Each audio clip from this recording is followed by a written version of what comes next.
একতরফা কখনো ভালোবাসা হয় না। ভালোবাসা মানে দুইজন মানুষের সমান আবেগ, সমান বিশ্বাস আর সমান দায়িত্ববোধ।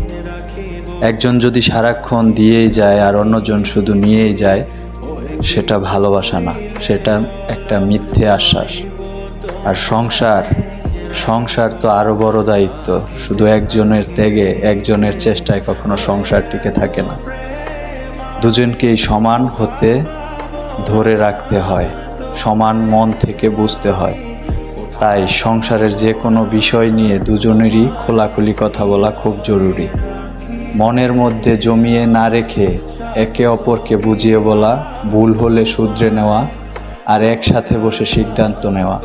এভাবেই সম্পর্ক মজবুত হয়। এতে শুধু সংসার সুন্দরই থাকে না, সন্তানদের ভবিষ্যৎও সুন্দর হয়।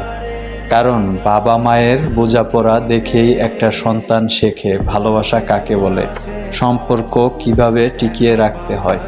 যেই সম্পর্কে একজন সব সময় ক্ষমা চায়, বোঝায়, মানিয়ে নেয় আর অন্যজন শুধু নিরুত্তাপ থাকে, সেই সম্পর্ক একদিন নিঃশব্দে ভেঙে যায়।